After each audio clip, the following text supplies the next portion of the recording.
We are thrilled to have David Steward here with us today. I had the great privilege in 2019 to spend several days with Dave Steward's mother, Dorothy, in her home. I met a number of the siblings, trying to understand her story, and it's an incredible story. And I'm not just going to talk. Dave's going to do most of the talking, but I'm trying to set the scene here.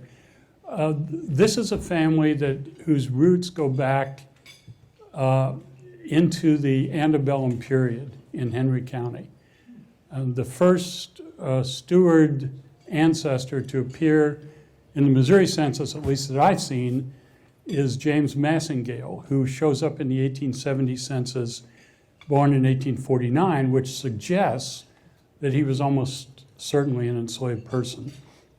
And so we go from that experienced as an enslaved person in a slave state to 5 generations later having the president of one of the most prosperous and prominent worldwide businesses in the entire country. And so we're going to talk about how that all came to be. To begin with, I know from sitting at in your mother's house, I know how important family is to the Stewards. But talk, if you would, David, about your own sense of your family's history in Clinton, Missouri, and how much was family talked about? How important was the family to your experience as a child? Well, we, having 7 brothers and sisters, there was a lot of talk, not only amongst ourselves and learning amongst ourselves, but a connection and a pecking order and a hierarchy and within itself, where we were kind of raising one another to a degree as well, with a set of principles and guidance by my parents, and that were deeply rooted into our faith. I remember the St. James Methodist Church that we went to, segregated, and that was kind of at the center of what we thought about every day. We were very creative because we didn't have a whole lot of external material things, so we were pretty creative of how we played with one another as well. For me and many of my siblings, it was all about playing sports, and baseball was at the center of that. Even my parents were engaged, especially my mother was engaged in playing with us. In many of those instances as well. I remember the swing and by the house and so forth as well that we created as well. I remember that we were self-sufficient to a degree as well, where we had a walnut tree to pear trees to peach trees to we had the farm animals and so forth. And I remember very vividly getting up in the morning and milking cows and slopping hogs and doing those kinds of things, which, and I remember also, Robert wouldn't remember any of this, but I remember the chores that we had and responsibilities that we had and so forth as well because we didn't have indoor facilities for probably the first 6 or 7 years of my life. And so experiencing that, and living on the other side of the tracks in a very segregated town in Missouri, we never felt any less than anybody else, and that was because of my parents. Your mother, of course, grew up in Clinton, and as did 3 generations prior to her. But your father was a Chicago guy. Yeah. How did that happen? How did your parents meet? So, as you would have it, in those days, my mother could only go up, I think, to the 8th or ninth grade. And there had to be some decisions to be made about where she was going to go to high school, if she was going to go to high school at all. Because there's no high school for her to go to because of segregation. So you think about that, and you think, well, and then you root up your whole family, and you decide to make some decisions. Now, the option was to go to Lincoln School, which was in Jefferson City, and be in a boarding school. And maybe they could have afforded that, maybe not, but it was the only child, my mother was. But they were bold enough to think, well, why don't we just move to Chicago, work in the war factories? My grandmother was a cook and so forth as well, and my grandfather worked in the war factories and moved to Chicago. That's what they did with their entire family in the early 40s, I think it was, early 40s.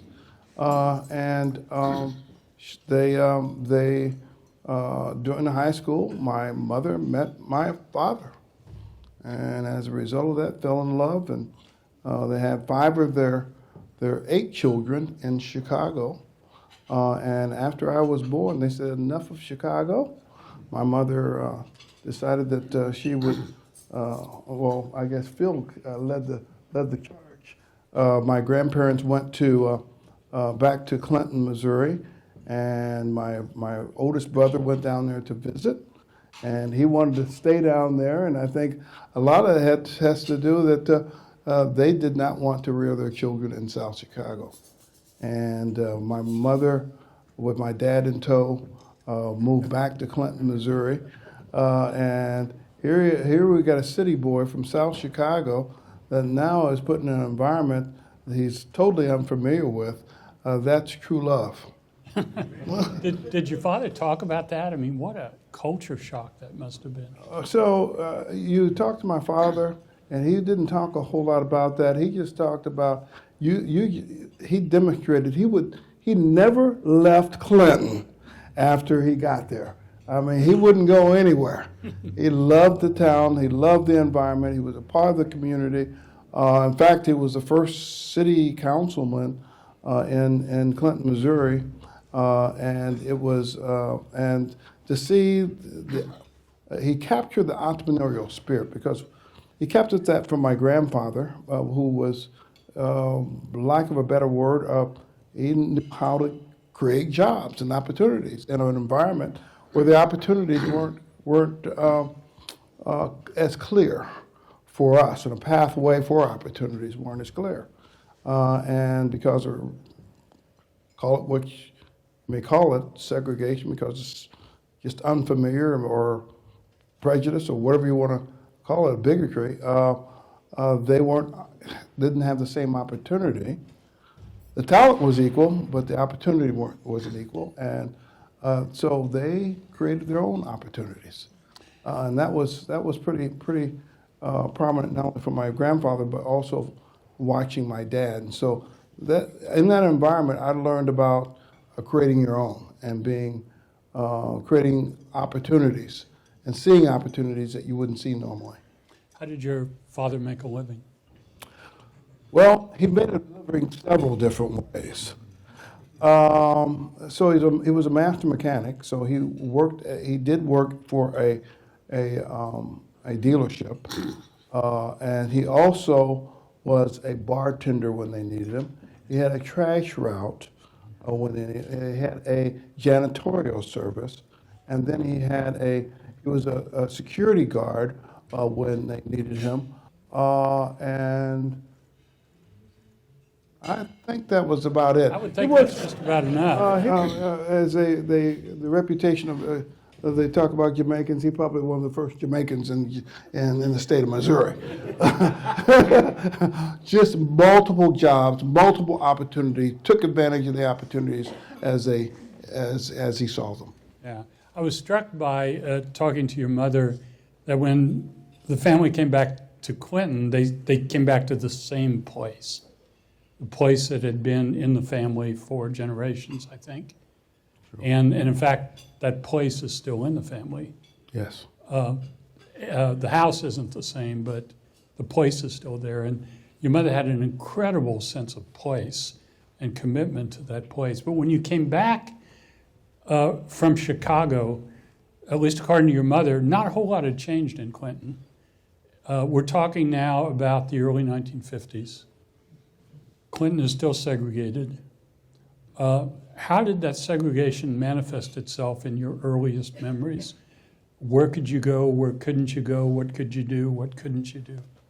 My brother and I were talking about that earlier, and just remembering the challenges during that period of time, as well as limitations. I remember the skating ring to the restaurants you couldn't go to, or the movie theater, sitting in the balcony of the movie theater, or I remember one of the most profound things that happened in my life was I was going from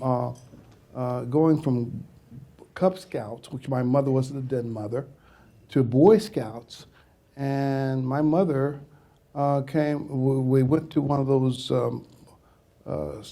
gatherings where they were recruiting for the Boy Scout troop there, and my mother came home several days later to share with me the fact that that I could not join the Boy Scouts because I was black.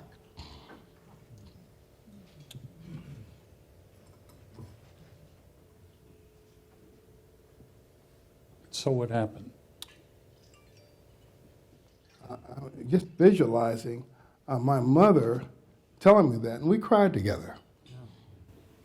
Yeah. So how does that change? When does it change? She changed it. How did she change it? She changed it by her grit and determination and perseverance, and that was not acceptable for her children. Tell me about the swimming pool. That was a number of years later. When I was 16 years old, a number of us went to the swimming pool and decided that we were going to integrate the swimming pool. And because just to accept the fact that was not going to be the case. So when you're socialized, you're indoctrinated in a way. These are things that you can't do and won't do and shouldn't do, and it's prohibited. When you're a teenager, you're getting to a point where you start defying all of that. You know it doesn't make sense. It doesn't, and all your friends are kind of engaged in a meaningful way and in a full way in the community. Me and a few of my friends, we just went to the swimming pool and we decided that we were going to go swimming there. We paid our amount. Nobody stopped us. And we were resolved in making sure that we jumped in. And nothing happened. Except your mother was scared to death about it. She was concerned about that.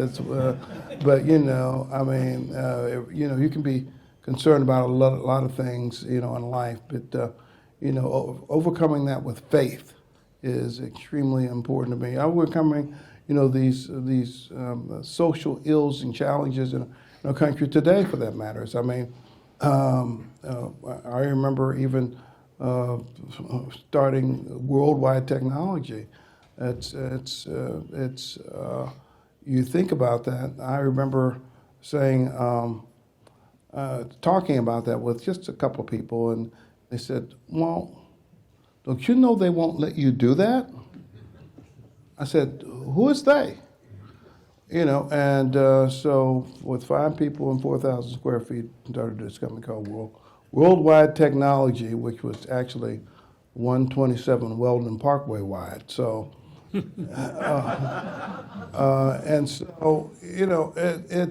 even to this day, there are challenges that we face, but I think it takes the walking in faith and says, "Fear not, for I'm with you." It's being a little fearless, I guess, in some of these instances, without being stupid about it. But I see just huge opportunities for this country as it relates to the resources that have been minimized and marginalized in our communities. But I will say this about Missouri. There have been leaders in our community that didn't necessarily look like me that actually embraced me in a meaningful, significant way, and partnered with me and collaborated with me and worked with me and were examples for me in our community that I want to speak to as well, that I think is important for us to know about. I've built some tremendous connections and ties and relationships with them. They've learned a lot from me, and they've grown from me, from my lens and perspective. Because I come from a small town, there is some division and let's say division between small town and big town, and then you got the black and the white, and you got the just a caste system that's been set up in a way that we've been able to navigate through because we have kind of seen it all, and we work with kind of everybody. That gives us a broader lens. Do you mind talking about any of those people specifically? Well, it comes to mind is the people leadership in our church. And I think about a mentor of mine that passed away he was 103 years old, and he gave me the confidence to get in front of the church and be a lay speaker in our church. When I was in my late 20s, early 30s. And he just poured into me time and energy and perspective and so forth, and as an example, as a leader, and what it takes to be a leader, and how to speak, and how to have confidence in working with people. And then I take a look at Jack Taylor. Jack Taylor was a dear friend, and I met him through giving, and I convinced him to give a lot more than he wanted to give that year. I was running the United Way campaign. It was a very difficult and challenging time because we had the thing that happened. Katrina came that year, I think it was 2005.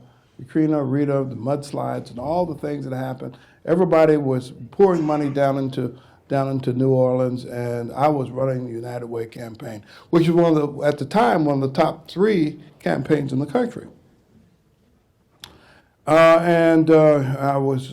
had this slogan, "Drive for 65," and and I we invested Thelma and I invested a extraordinary amount of money at that time for us in the campaign as well to make sure that we're. But and I went and talked to the leadership in the community and so forth. They rallied around the Sam Foxes of the world and others who really stepped in a meaningful way. But Jack Taylor really inspired me from the standpoint that he was moved by my story, but also is moved by the fact that I would spend so much time and effort and energy in investing in community of my time and resource. And he was motivated to give me a lot more money than he expected to give me that particular day before I left. I'm a pretty good salesman, so and then we became just dear friends. We'll go back in the past some more. I was struck in talking to your mother about her knowledge of and appreciation of her ancestors, particularly her grandparents and her parents. And the 2 that she talked the most about were Clint and Susie Massingale, who would have been her grandparents, your great-grandparents, both entrepreneurs. Susie maybe more than Clint. She operated a beauty shop whose clientele was white only. That's right. In the 1920s. She, at the time, there was That's the first beauty shop in Clinton. In Clinton, Yeah. on the square, correct? Yeah. The building is still there. Yeah. She also, at a time when there was no county poorhouse, she took in poor people, and the county paid her for that. She was entrepreneurial. She was, and you and I have talked about this, so I feel like I can say it. Yeah. She was also entrepreneurial in the sense that in 1921, she was arrested for bootlegging. Which I suspect somehow there's a connection between that and your interest in car racing, because the original bootleggers were car racers. But and somehow Clinton, who worked for the railroad before Phil did, somehow Clinton acquired property around Clinton in a way that I've never really quite figured out. Do you know anything about that? Well, I know about the railroad spur that obviously goes through our property. I do know about the entrepreneurial spirit that just is a part of who we are, and the way we lived and how we operate. And I don't know if there's anyone in our family that really hasn't captured aspects of that in their career and so forth as well. Thinking about the connection on the racing piece has more to do with watching my grandfather and especially my dad and him being a master mechanic and his interest in cars, and that's something we all as are the boys of the family really connected to with him on. And we're Mopar people, so understand that, and our love for not only racing, but our love for Richard Petty, when Richard Petty and Parnelli Jones and many of those great racers back in the 60s and so forth that were so prominent and so forth, and especially from kids in the small town. It wasn't a computer that you would have. It would be watching people, marvel people that had race cars and so forth as well. And so it's full circle. We supported the first black drivers in NASCAR through Richard Petty Motorsports, Bubba Wallace. And so when the Confederate flag came down, that was us who was sponsoring Bubba Wallace during that period of time, the worldwide technology car during that period of time. And to this date, Bubba Wallace is, Richard Petty is a dear, dear friend as a result of that. We also, this recently, Rajai Karu and the truck race, we're heavily involved in racing from that stand, and you'll see Wendell Scott's name on the truck that he races. They raced this past year as well. And if you all want to really see a NASCAR race, come to St. Louis, first weekend in June, at the Worldwide Technology Raceway.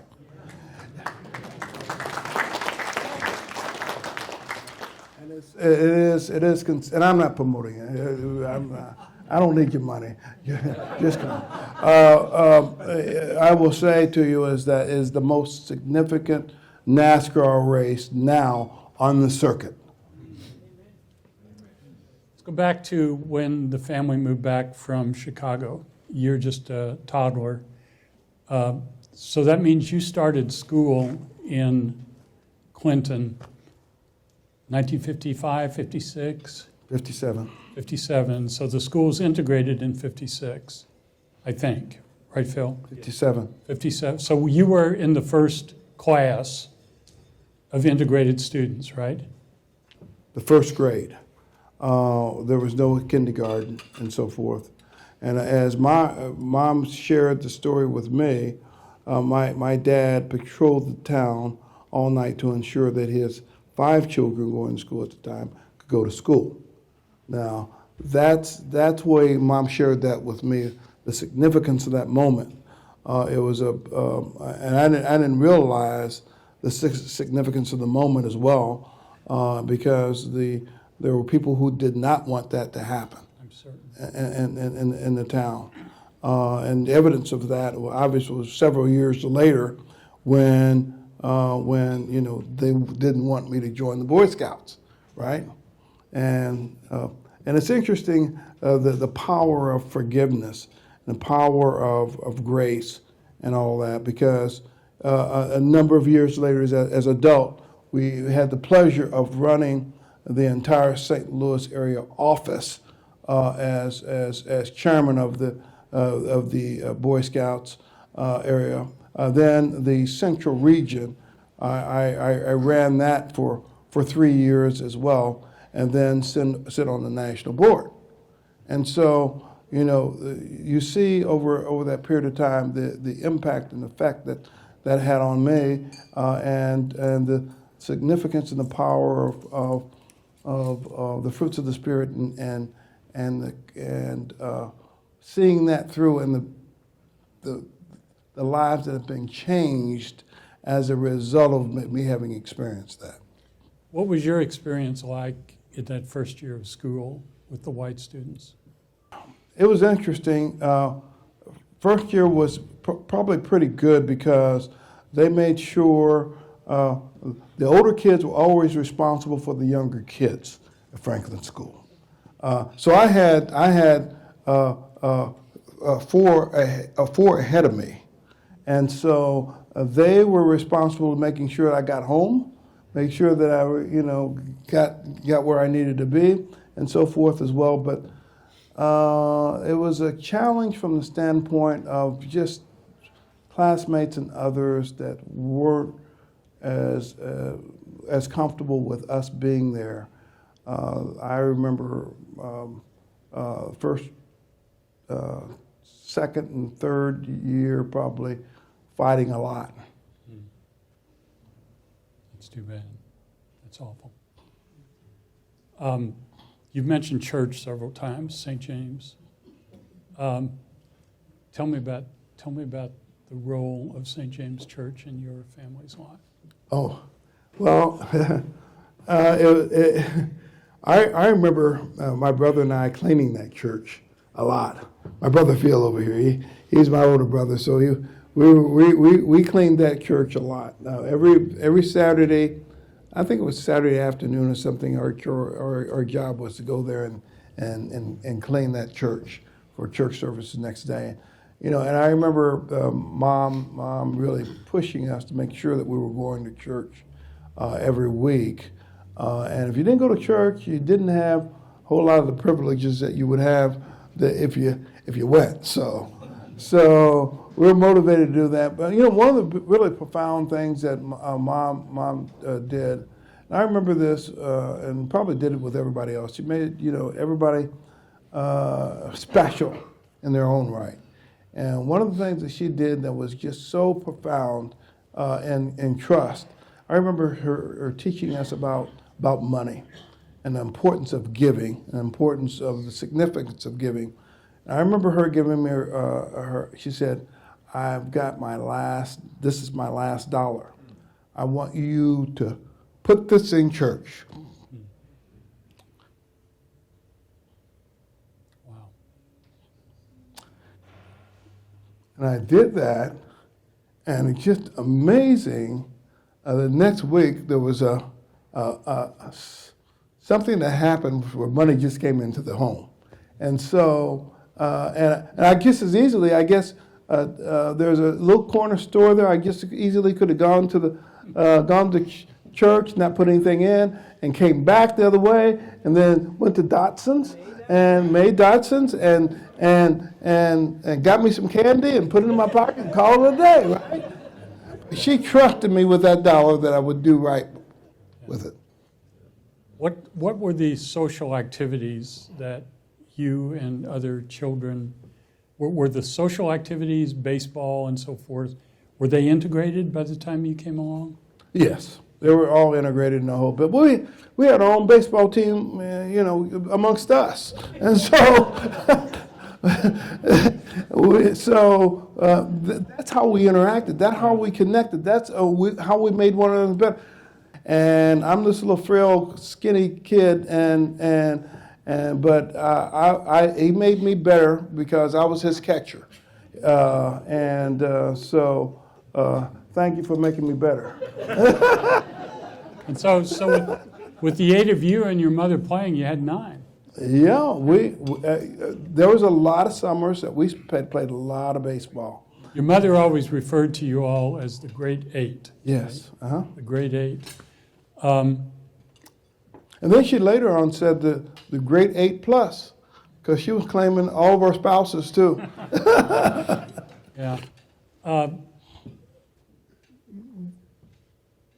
What about the integration of places like the theater? And do you remember having to go up to the balcony in your memory? You do. Yes, I do. Yeah. When did that change? It changed over time. I'm not sure exactly when that changed because we didn't go to a movie theater a whole lot. because we didn't have a whole lot of resources to do that. So I don't know exactly when that took place. Yeah. One of the things that also struck me, and I see this through your life, is your mother's fondness for music. I recall finding a newspaper article about her winning a musical contest at Lincoln School when she was in elementary school.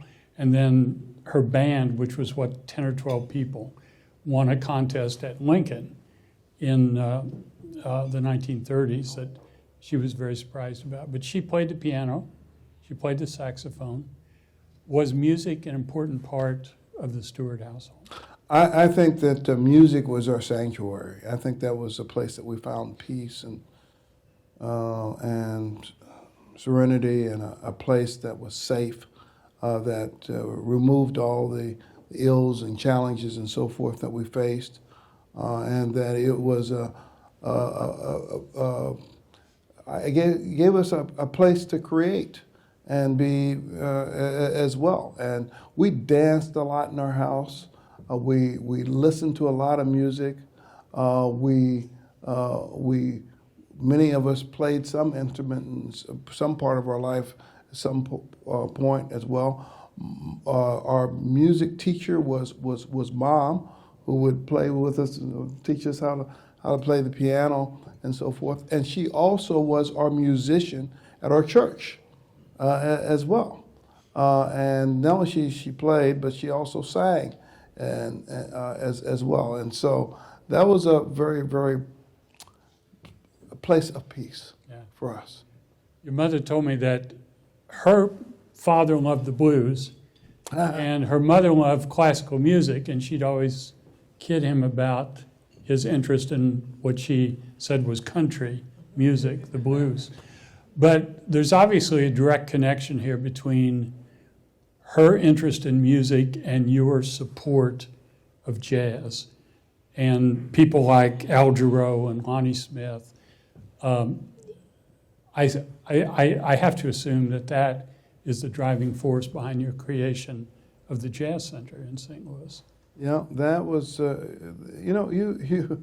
you marry people who are a lot like your mother. And I have my wife plays piano, and she also sings and so forth as well, and has a musical talent. She doesn't do that a whole lot as much as she used to, but and then the investment that we've made into music has been, her and I both have been a big part of our life, from our church to the things that we do in the community with Variety Children's Charity, to the things that we've done relative to the Jazz at Lincoln Center, to the honoring my mom and dad, to the Harold and Dorothy Stewart Center for Jazz in St. Louis is one of the top 3 jazz venues in the country.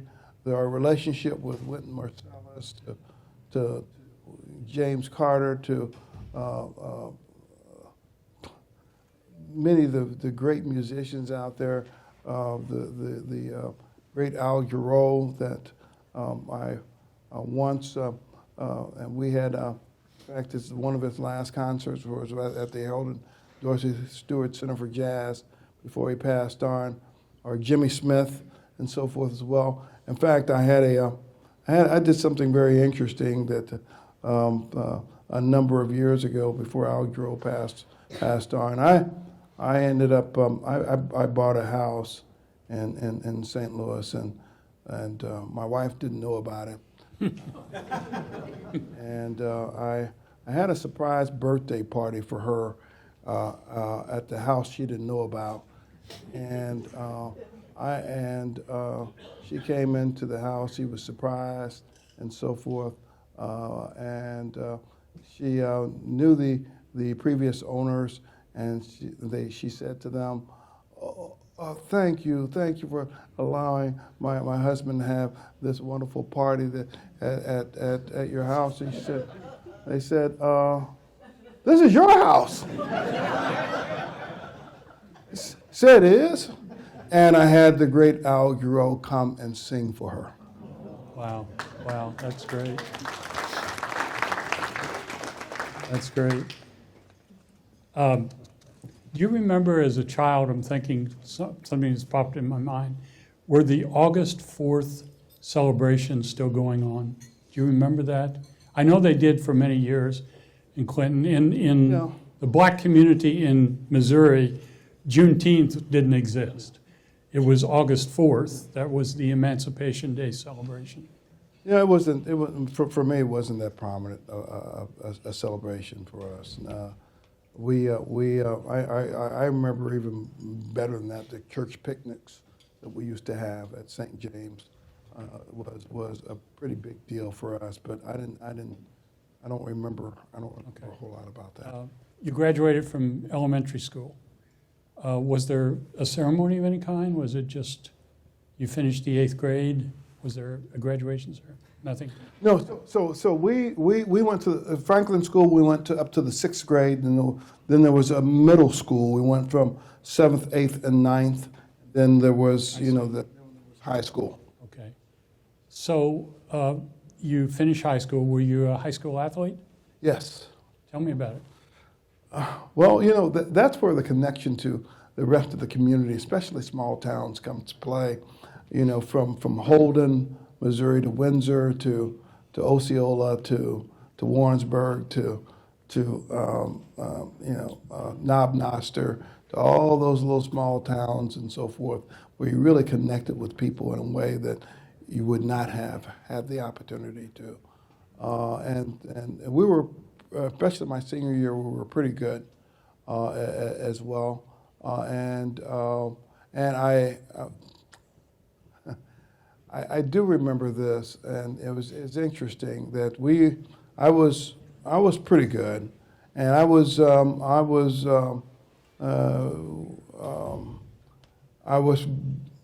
the co-captain of the team, and I think that if I had been different, that I probably would have been the captain of the team. But that being said, I think the camaraderie and the relationships that we built along the way, and not only the team members, but also the other schools in that region, I think had a profound, effect on me. Was this only baseball, or were you playing multiple sports? I was playing basketball. And baseball? No, this no is baseball. basketball. Okay. Yeah. Okay. And then to go on to college and do that at the University of Central Missouri, I think was a really, really interesting, because we were in the MIAA, and so as a result of that, you had Southwest Missouri State to Northeast, to South Northwest, to the other schools, Southeast Missouri State as well. Lincoln was in that conference. Lincoln was in that conference later on as well, that I think connected me to a network there of people that I know to this day. Was it basketball that took you to Central Missouri? Yes. Yeah. Had anyone in your family gone to college prior to that? Yes. I think everyone up to that point were examples for me to go into school. Now, it wasn't that far away. We were only 28 miles from Clinton, Missouri, right? But they all went. So they kind of paved the way. And so it became all of a sudden a tradition that we would automatically go to the University of Central Missouri. And that's kind of the way it worked. Who were your childhood heroes? Well,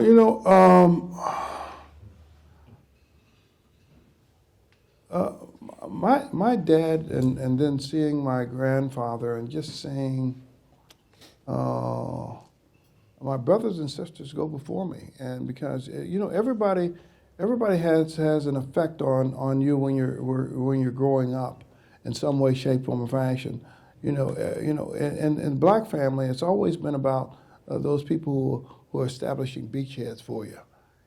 I would not have been in St. Louis without my brother and without my sister having gone there before me, or maybe even had not gone to Central Missouri State without my sister Yvonne, and seeing her and being there with her for those years that we were there together and so forth. Or my older sister venturing off to Philander Smith and seeing the courage to go do that outside of Clinton, Missouri, and the courage to get out of that community. And there was nothing wrong with the community, but the courage to do something different and challenge the status quo, and to be in prominent jobs and opportunities and so forth. That was a big deal. And to be from that small town on the western side of the state to go to the east, which is a pretty big lift, opposed to going to one of the larger cities on the western side of the state, was a big deal. And then to go into an industry, or people have been involved in the railroad industry, but to see us get engaged in the railroad industry in the way we have, even though our grandparents, our great grandparents were porters, I would not have gone in the railroad industry without seeing my brother demonstrate that and do that as a telegrapher, and then to all the way up to a train master and superintendent. But for me, if I had seen someone do that, and lead in that way, and somebody of color do that, I wouldn't have thought it possible. Which now, so I ended up being a salesman in the railroad industry, which led me to be a salesman at Federal Express, which is probably the most innovative company at the time. And then for me to go from there to now we just move data in a higher, in a more significant, interesting way, or to build one of the first networks in the country. And '87 was a big leap forward, not only for the state of Missouri, but I think for this country as we know it and see it today. Let me ask you a more sensitive question. Two events I remember exactly where I was and what I was doing are John Kennedy's assassination and Martin Luther King's assassination.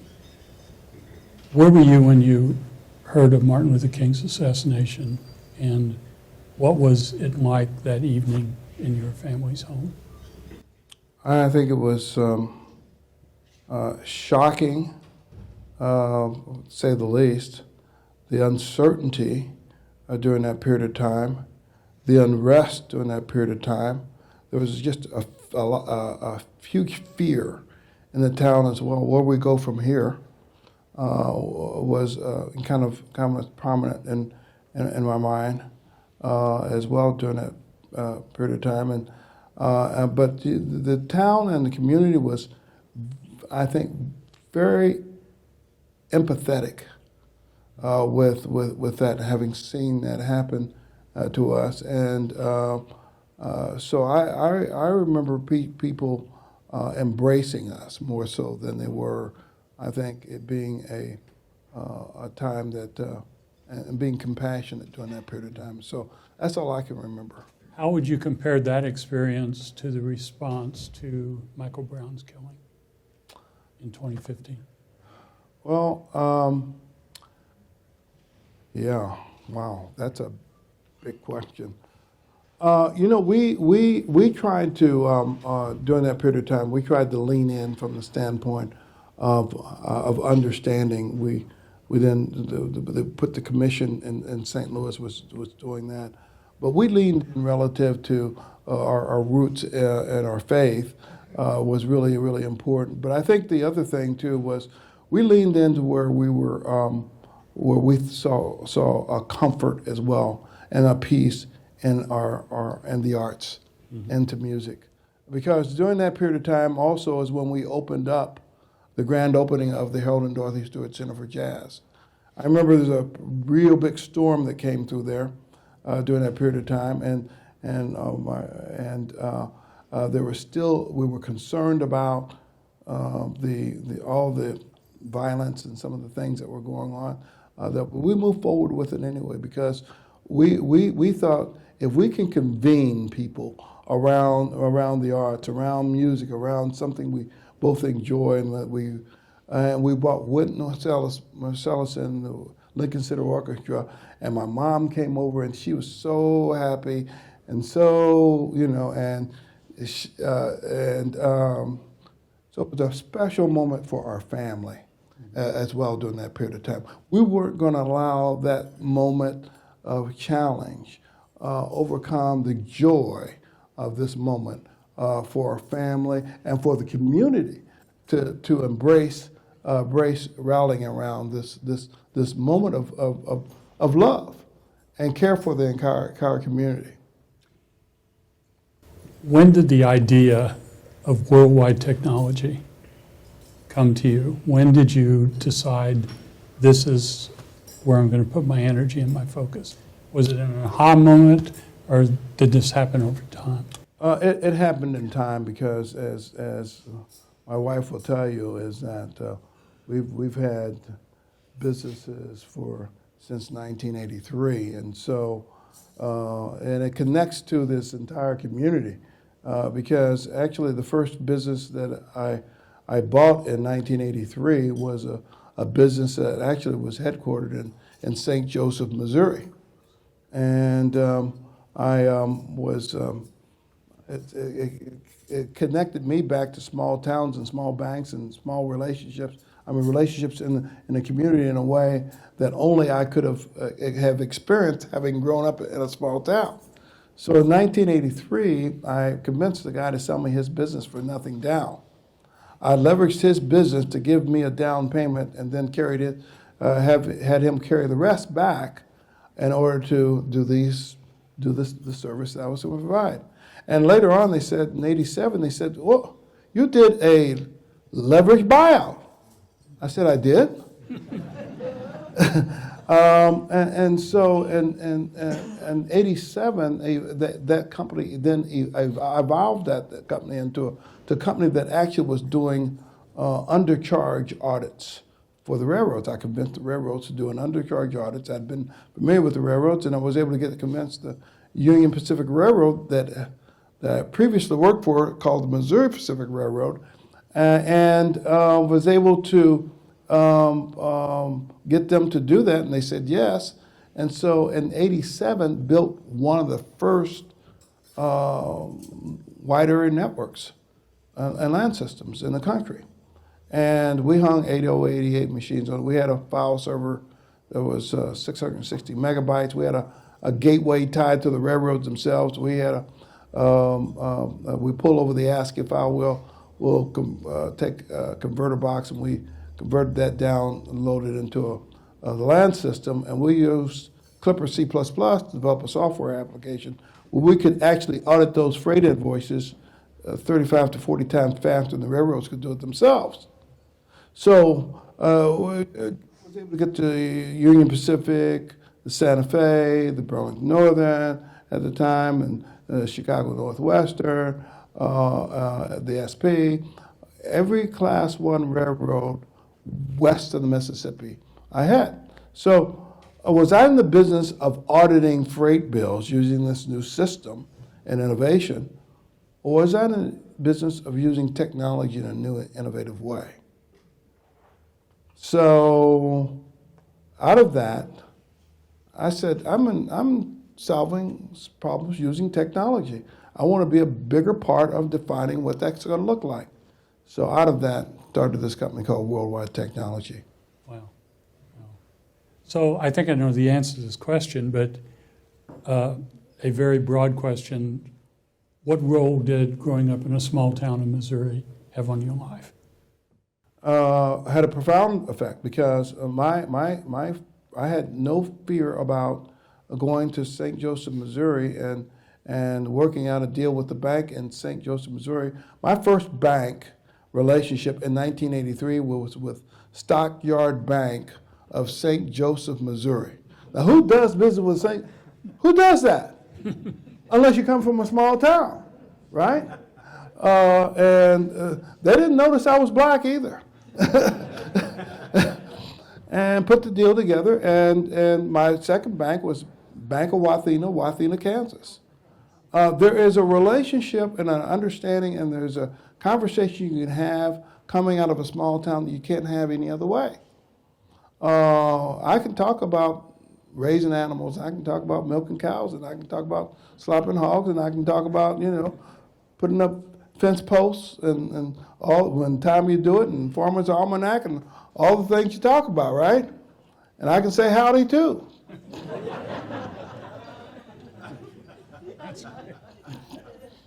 I've been impressed with your love for and advocacy of St. Louis. Do you want to talk a little bit about that, the city of St. Louis? I think it's the whole state, because we've got to find better ways of being able to east and west working better together than we do. And the small towns and the big towns, and all of it matters.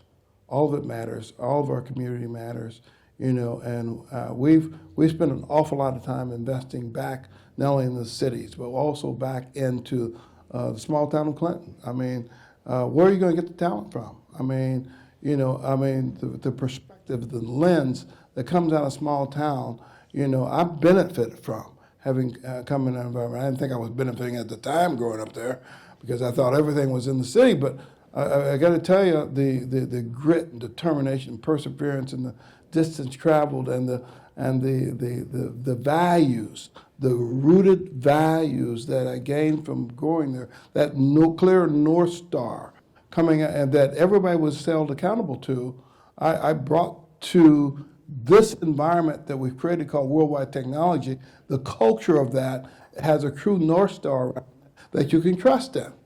And so those relationships with our customers, our supplier partners, or anybody within our ecosystem feel comfortable. They can have a relationship with us that's really genuine, that's authentic, we're not perfect. But what I am saying to you, I think is it speaks to, I think, all of Missouri represents what's possible. I was talking to a niece of mine. I shared this with a couple of people. Do you know where Silicon Valley is? She said, yeah, I know where Silicon Valley is. I know exactly where it is. It's in St. Louis.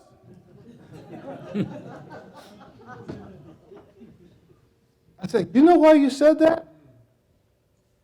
Because I'm in St. Louis. Worldwide's in St. Louis. It's in the state of Missouri. So what's different about New York? What does New York have that Missouri doesn't? There's a work ethic here. There's a core values here. There's a spiritual foundation here that is so significant, so powerful, that we don't recognize. There's a giving and a caring and compassion for people here in this state of Missouri that you don't find anywhere else in the country. And I am all over the country and all over the world. Every day I ask myself, am I living my life worthy of the sacrifice that so many in the state of Missouri have made on my behalf? My mother and father for sure. And, and the generations, but also what was done for me on the cross as well. I think about that a lot. We've been going at this almost an hour, and you've been very gracious with your time. I want to ask in a minute if you're willing to take a few questions. Yeah. But before we do, I just want to say meeting your mother and spending time with her is one of the great blessings of my life. And getting to know the Steward family, likewise, it's been a blessing. So I thank you all for that.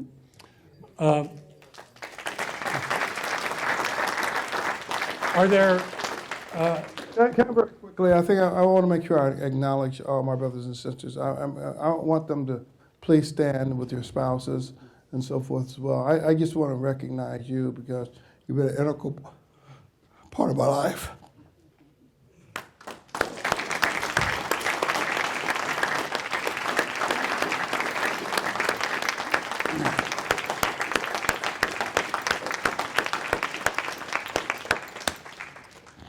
Secondly, I'm sorry. I've been married for, this would not be possible without my wife. Amen. Faithful.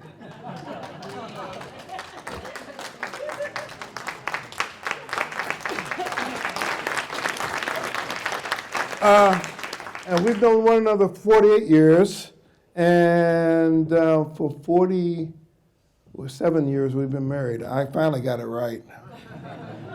47 years we've been married. We have two wonderful children, David and Kimberly, both Oscar Award winners. Amen. As producers out of the state of Missouri. That hasn't happened in this country. And I owe all that to her because I'm not that smart.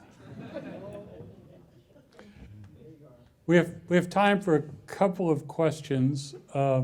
Anybody here want to ask Mr. Steward anything? Way in the back. Yes. My question, Mr. Stewart. Good afternoon, first of all. What do you think? I'm sorry.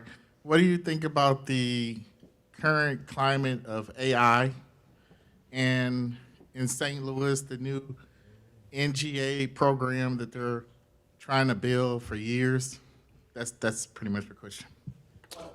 By the way, thank you. I was one of those guys out there on the street panhandling. Drove by. So I really appreciate that. I think a lot about that. That's why I'm spending a lot of my time to this day is around AI. Worldwide is an integral part of what AI will look like, what the web scalers were an integral part of building that out as we speak to this day at scale.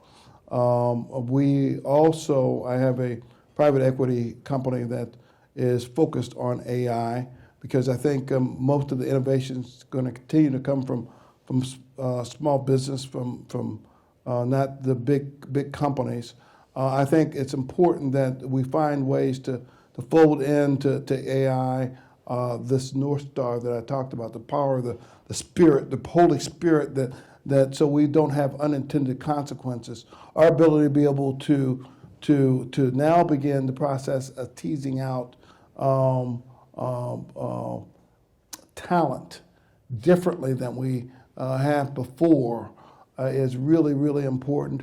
What comes from a small town, comes from the marginalized and minimized are through the tough and difficult challenges that you have growing up, being a person of color or disadvantaged or whatever you are challenged with in your life, and take a look at the drive and determination and perseverance through that. There's a value in that. There is a value in the attributes that you have individually at the individual level and so forth. And the distance traveled is important. How do you translate milking cows and slopping hogs into a multi-billion-dollar global corporation? Unless you begin to believe that there is a value in that. Well, you can do that through AI, and we're doing that through AI right as we speak, so we can begin to get the value of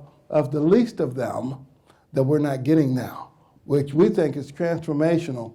At least the Department of Commerce thinks it's transformational, and how we begin to provide talent to the marketplace that is not there today. Question here in front. Yes. There's obviously something that's happened in your life. I mean, people toss out words like faith, evangelical, church, but you mentioned characters, scriptures that were fully persuaded. From your discussion and knowing your life, what has it caused you to kind of move in that transition of being fully persuaded? That you know that God is there, He hears your prayers, and it's going to make a difference. So there's a scripture that says, He'll make a way out of no way. I've been in many of those situations where He made a way out of no way. When they were taking away my car and repossessing my car, or they were, trying to shut the business down, or they're trying to, and those moments where you've done all you can and only He can.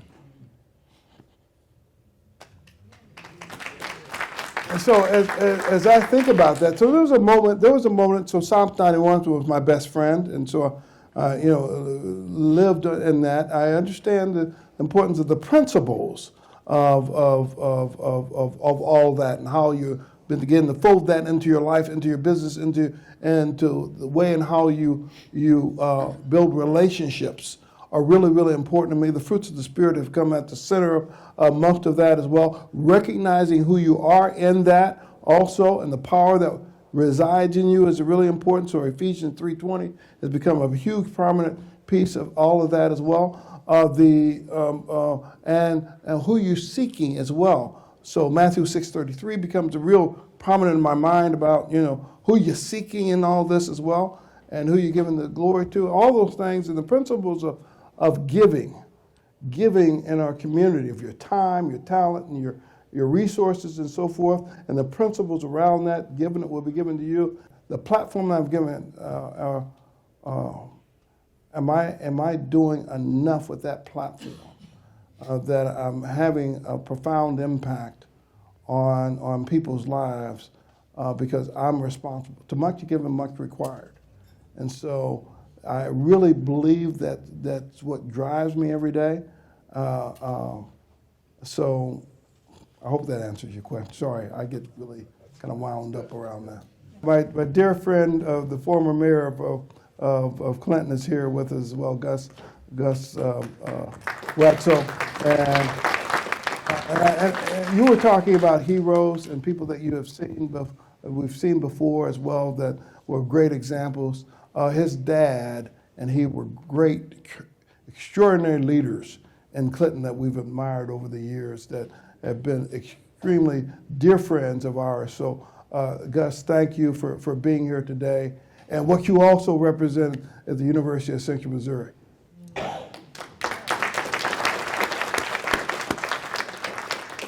Okay, I think we're going to wrap it up. I thank you all for being here today. Thank you for this wonderful conversation.